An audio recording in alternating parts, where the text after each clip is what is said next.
Sobre tensão, estresse do dia a dia. É difícil combatê-lo. Não tem jeito. É só combatendo o estresse que essas dores de cabeça que são provocadas por isso podem cessar. Sem melhorar a angústia, a tristeza, o estresse, é muito difícil que as dores de cabeça que estejam sendo desencadeadas por ele melhorem. O medicamento que trata a enxaqueca, o medicamento preventivo, não o analgésico, ou seja, aquele medicamento que o paciente usa diariamente, de horário, muitas vezes ajuda a melhorar o emocional. Existem antidepressivos que são usados não para depressão simplesmente, mas porque eles aumentam a quantidade de substâncias químicas no cérebro que melhoram as defesas endógenas do indivíduo contra a dor. E esses medicamentos, além disso, também são antidepressivos. Então, medicamento pode melhorar a angústia, a tristeza, o estresse. Mas não só medicamento. O ser humano não é simplesmente uma marionete movida por medicamento e por neurotransmissores. A atividade física, principalmente aeróbica, caminhada, natação, hidroginástica, atividade física com regularidade, dentro do limite de cada um, pode ajudar bastante a melhorar a angústia, a ansiedade, melhorar a insônia.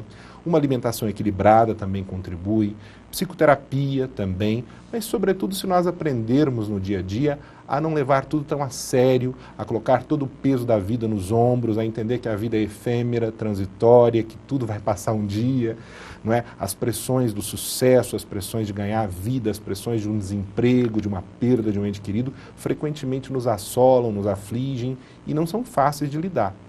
O Reneu falou de atividade física, né? O Pedro acabou de mandar uma pergunta para a gente de Tuiutaba e ele diz que sempre pratica atividade física, principalmente os exercícios aeróbicos, mas ele continua sempre tendo essa dor de cabeça. É importante primeiro identificar qual dor de cabeça que ele tem. As pessoas precisam entender que existem inúmeros tipos de dor de cabeça. Será que ele tem uma enxaqueca realmente, uma cefaleia tipo tensional? Será que ele tem uma cefaleia em salvas? Será que ele tem uma dor de cabeça que tem uma causa orgânica? E para isso, um bom médico, de preferência um neurologista, ou mesmo um clínico geral que tem experiência em dor de cabeça, pode ajudá-lo bastante. Bom, então vamos para mais uma, da Sebastiana do Gameleira. Se é normal criança sentir dores de cabeça, doutor Reneu? Sem dúvida nenhuma. E o que pode ser? A migrânia ou a enxaqueca muitas vezes se inicia na infância. É claro que a criança não tem a facilidade do adulto em discorrer sobre a própria dor, mas a criancinha que geralmente tem dor intensa, que leva a criança a parar de brincar, a faltar uma aula na escola, que leva a criança a vomitar, a se recolher no escuro, na maioria das vezes é enxaqueca. É preciso tomar cuidado porque existem muitas outras causas. E ela pode se manifestar assim em qualquer idade, a partir de qualquer idade? A enxaqueca geralmente se inicia antes dos 35 anos de idade, muitas vezes na infância, é mais frequente em mulheres do que em homens e, na maioria das vezes, em mais de 85% dos casos, tem influência hereditária. Bom, Joana do Abadia pergunta pra gente, quais são as causas mais frequentes das dores de cabeça? A maioria das dores de cabeça, como eu já disse, é primária, não tem uma causa definida. Não é por sinusopatia, pela famosa sinusite, não é por um tumor cerebral, não é por uma hemorragia no cérebro, graças a Deus. A maioria delas é primária. Uma migrânia, por exemplo, não tem uma causa definida. Existem muitos estudos que procuram perscrutar a causa dessas dores.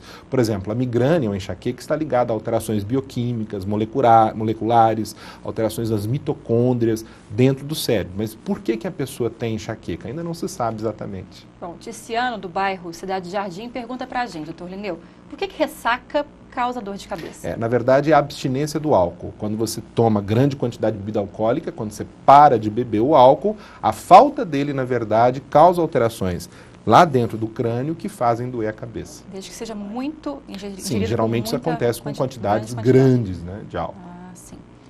Bom, pergunta da Márcia Dantas, do bairro Natal, em Tuiutaba. É verdade que a pisada errada pode desenvolver dor de cabeça? Não. Dores intensas de cabeça? Não. A migrânia ou enxaqueca frequentemente piora com a atividade física de rotina, como andar. Só de pisar o chão, ou subir uma escada, ou lavar uma roupa, a dor piora. Mas a pisada errada não é causa de dor de cabeça. Exposição assim, de muito tempo no sol, muito tempo ao sol, seja, várias pessoas exercitam suas atividades assim no dia a dia, debaixo de um sol quente mesmo. Pode causar uma dor de cabeça? Não é propriamente a causa da dor de cabeça, mas as migrânias, mais uma vez as enxaquecas, muitas vezes são desencadeadas pela exposição prolongada ao sol. E não só isso. A migrânia pode ser desencadeada por jejum prolongado, ficar muito tempo sem comer, por dormir mal, às vezes até por dormir muito, aquela pessoa que dorme por delongadas horas à tarde, acorda com dor de cabeça. Menstruação, em 60% dos casos, é um fator desencadeante de migrânia, alimentos, como nós já citamos, mas sem dúvida nenhuma o principal fator desencadeante das enxaquecas é o tal do estresse. Cristiane, do bairro de Lourdes, quer saber, doutor Lineu, sinusite pode levar a dor de cabeça? Sim, é uma dúvida muito frequente, é um erro frequente das pessoas acreditar que as enxaquecas, dores de cabeça que vem acontecendo uma vez por semana, latejando, fortes, que levam a pessoa a deitar com vômito, são causadas por sinusite. Isso não é sinusite. A sinusopatia, a sinusite aguda, pode causar uma dor de cabeça. Geralmente uma dor que se localiza no local do seio da face acometido, por exemplo, aqui no rosto, aqui aqui no lado do nariz, uma dor de cabeça frequentemente acompanhada por obstrução nasal, por coriza, por vermelhidão no local da dor, mas uma dor aguda que está acontecendo há alguns dias, muitas vezes com febre, não a dor de cabeça que vem acontecendo há muitos anos, uma vez por semana, com náusea e vômito. Isso não é sinusite. Até mesmo, doutor Lineu, quem precisa, quem depende, né, desses medicamentos, analgésicos, enfim, é preciso ter um controle, um cuidado. Tem efeitos colaterais? Sem dúvida nenhuma. Por exemplo, a dipirona, a famosa Novalgina, o Magnopirol, pode causar alterações graves, como uma aplasia de medula, uma diminuição das células de defesa, das células vermelhas, das células de coagulação no nosso sangue. Os anti-inflamatórios não hormonais, por exemplo, o Voltaren, o Cataflane, Mesolite, todos eles podem causar alteração graves nos rins, alterações que podem levar à insuficiência renal, levando o paciente até uma diálise, podem causar úlcera no estômago, no intestino, podem levar a uma hepatite, uma doença grave do fígado. Todo analgésico em excesso é perigoso. Os ergóticos podem causar ergotamina, pode levar até a pessoa a perder uma perna por uma constricção importante do vaso arterial, uma trombose na perna. Esses medicamentos podem levar a infarto, podem levar a depressão. Então, analgésico, na verdade, foi feito para a pessoa usar esporadicamente, muito ocasionalmente, quando tem a dor. É um quebra-galho. Mas se as dores vêm se amiudando, vêm se tornando mais e mais frequentes, é preciso que o paciente faça o tratamento com o médico. Doutor Lineu, a Rosiane, do Jardim Primavera.